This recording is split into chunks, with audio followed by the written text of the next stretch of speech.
देखो, तो सबसे पहले आज जो हम लोग इस चैनल पे लेके आए हैं मोरेस चैनल पे, आप जो देख रहे हैं, सबसे पहले आपकी फाइनेंशियल इंफॉर्मेशन के लिए हम लोग ये बता दें कि इस चैनल पे क्या क्या मिलेगा इसकी बात करते हैं। देखिए, किसी भी आईपीओ का इन्फॉर्मेशन मिलेगा, किसी भी म्यूचुअल फंड के बारे में बताएगा, किसी कहाँ से सिस्टमेटिक इन्वेस्टमेंट प्लान करना चाहिए नहीं करना चाहिए, एंड निफ्टी बैंक निफ्टी के अपडेट मिलेंगे। आज किसी शेयर में खास करके 10 से 15, ज़्यादा टाइम ड्यूरेशन नहीं रहेगा, 15 से 20 दिन में उसमें एक आपको ठीक ठाक मूवमेंट कंपनी का मिल जाएगा। तो पहली बात है कि हमारे चैनल पे क्या दिया जाएगा इसकी बात जान लेते हैं। अब जो है हम लोग समझते हैं कि हम चैनल पे कर क्या सकते हैं, अभी के वीडियो में हम लोग क्या कर क्या रहे हैं। तो देखिए, शार्प चैंक एंड मशीन लर्निंग का एक आईपीओ लिस्टेड होना है। कितना तारीख को आईपीओ लिस्टेड होना है ये देख लेते हैं। आईपीओ कब मिलेगा, आईपीओ में हमको खरीदना है या नहीं है, पैसा लगाना है या नहीं है, कौन कौन लगा रहा है, जीएमपी कितना चल रहा है, और इसके अलावा भी बहुत कुछ जानने के लिए मिलेगा। तो आप हमारे वीडियो को शुरू से लेके अंत तक देखें, बीच में छोड़ने की जरूरत नहीं है। अगर छोड़कर जाते हो तो आपको नुकसान ही होगा, देखने का तो उससे बेहतर है कि आप वीडियो देखो ही नहीं। तो सबसे पहले हम लोग समझते हैं कि ये कंपनी शार्प चैंक एंड मशीन लर्निंग कंपनी करती क्या है। तो सबसे पहले समझते हैं कि ये जो कंपनी है कब इनकॉर्पोरेटेड हुआ। 10 जून 1994 को ये कंपनी स्टैब्लिश हुआ। अभी तक ये कंपनी क्या है, ना बीएससी पे लिस्टेड है ना एनएससी पे लिस्टेड है। अभी कंपनी है कहाँ की, इसका जो यूनिट प्लांट है कहाँ है, जालंधर में है। जालंधर मतलब पंजाब में है। तो पहले समझ गया कि कंपनी कब से बना, कंपनी कहाँ लोकेटेड है। अब कंपनी करती क्या है, तो कंपनी क्या करती है, मैन्युफैक्चरिंग भी करती है और साथ साथ में प्रोडक्ट भी एक्सपोर्ट करती है। तो देखो, मार्केटिंग भी कर रही है कंपनी और प्रोडक्ट भी तैयार कर रही है, यानी दोनों काम कर रही है। यानी कंपनी प्रोडक्ट तैयार किया, उसको खुद से बेच रहा है। मोस्ट ऑफ द केस में क्या होता है, कंपनी प्रोडक्ट तैयार किया, उसके बेचने वाला वेंडर कोई और है, मार्केटिंग करने वाला कोई है। लेकिन ये कंपनी क्या कर रही है, प्रोडक्ट भी तैयार कर रही है और उसको एक्सपोर्ट भी कर रही है। पहली बात क्लियर हुआ। ये कंपनी जो है ISO 901/2008 सर्टिफाइड है। इस कंपनी के पास 20,000 स्क्वायर मीटर में इसका क्या है, कवरेज एरिया है। कैपेसिटी 1 kg से लेकर 200 kg तक का कास्टिंग कर सकती है। 4 से 5 kg तक का क्या कर सकती है, फॉर्जिंग कर सकती है ये कंपनी का। अब देखते हैं कंपनी के पास मैन पावर क्या है। कंपनी के मैन पावर कितना है, 450 स्किल वर्कर इसके पास है। कंपनी के पास किस तरह के चीज को तैयार करते हैं, किस तरह का लेवल है प्रोडक्ट का, तो CGI, SCI, steel, allow steel, ये सारा तैयार करती है। किस लेवल का तैयार करती है, ये इंटरनेशनल ग्रेड्स यानी इंटरनेशनल जो क्वालिटी है उस क्वालिटी को मेंटेन करती है। अब समझते हैं कि ये जब प्रोडक्ट तैयार करती है, प्रोडक्ट को एक्सपोर्ट कहाँ करती है, किस कंट्री में करती है, कहाँ इसका बेस है, कौन इसको बायर है, कौन इसका क्लाइंट है, समझते हैं। तो ये जो कंपनी है कहाँ करती है प्रोडक्ट को सेल, USA में करती है, वेनेजुएला में करती है, रशिया में करती है, जर्मनी में करती है, स्वीडन में करती है, क्रोएशिया में करती है, इटली में करती है। तो ये सारे कंट्री में क्या कंपनी क्या करती है, अपना प्रोडक्ट को एक्सपोर्ट करती है। कहाँ कहाँ, मतलब USA कर रही है, यूरोपियन कंट्री कर रही है। अगर एशिया रशिया को देख ले तो एशिया कंट्री में है, क्योंकि Russia is the part of the Asia और यूरोपियन दोनों है। तो सारे कंट्री में मतलब कंटिनेंट ये कवर कर रही है लगभग। अब देखते हैं इसके आईपीओ के बारे में, हम लोग समझते हैं कि क्या क्या इसके पास आईपीओ है, क्या आ रही है नहीं आ रहा है। आईपीओ के एक झलक ले लेते हैं। तो सबसे पहले समझते हैं कि आईपीओ का लिस्टिंग डेट कब है, 29 सितंबर 2023 को ये स्टार्ट हो जाएगा आपका, यानी 29 सितंबर 2023 से आप आईपीओ के लिए अप्लाई कर सकते हो। ये कब तक अप्लाई कर सकते हो, तो ये अप्लाई करने का जो लास्ट डेट है वो कितना है, 5 अक्टूबर 2023 तक।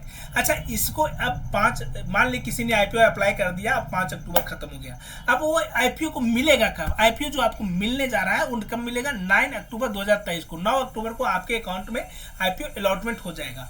अब जिस किसी भाई को नहीं मिला है आईपीओ, उस समझ लेना कि आपको 10 तारीख को आपको अकाउंट में पैसा आ जाना चाहिए। अगर रिफंडेबल नहीं है तो वहाँ पे आप जाकर के कंप्लेन रजिस्टर कर सकते हो। उसके बाद आपको जिस भाई को मिल गया आईपीओ, उसको कब मिलेगा आपके अकाउंट में, 11 तारीख को आईपीओ आपके अकाउंट में लिस्टिंग हो जाएगा।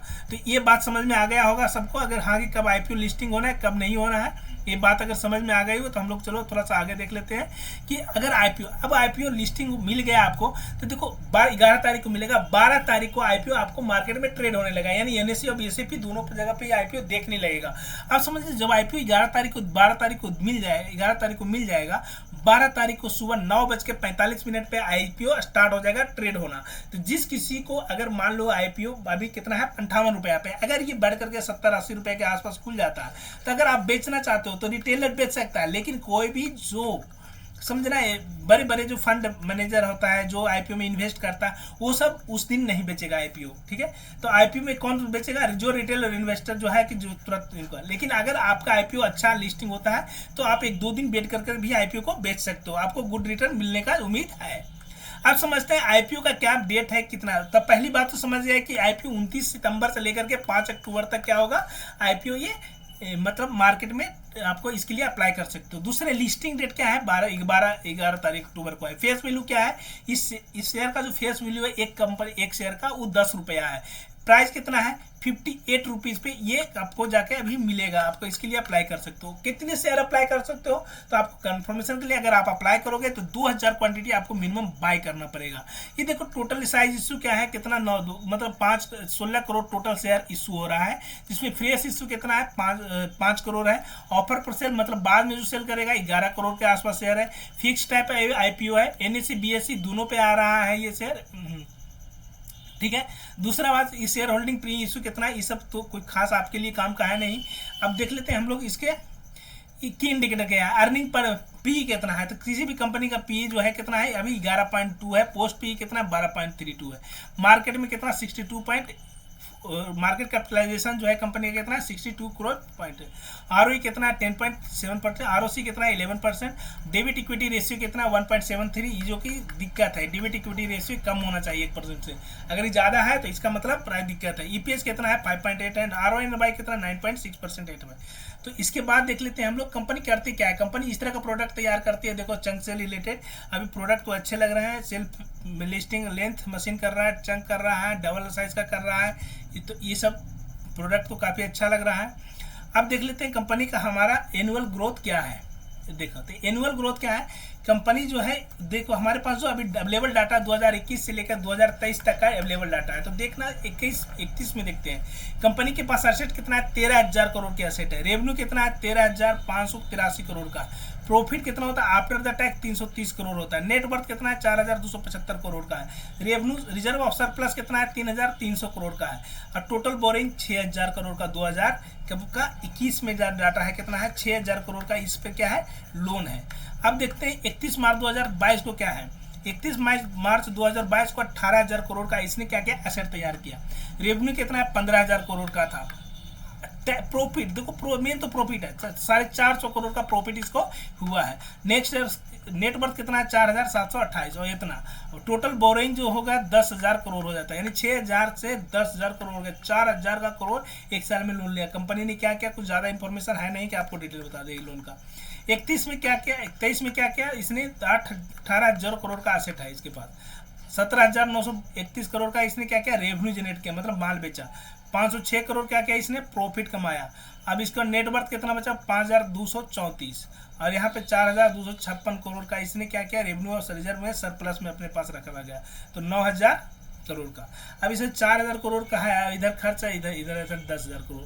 तो मतलब ठीक कंपनी है, आप ले सकते हैं, इस पर रिस्क ले सकते हैं। अगर मैनेजमेंट अच्छा है, देख सकते हैं आप, तो आप इस पर रिस्क ले सकते हो। बाकी अगर आप कुछ भी काम करना तो अपना फाइनेंशियल एडवाइजर के से आप पूछ करके लीजिए, ताकि आपको कोई एक अच्छा सजेशन मिल सके।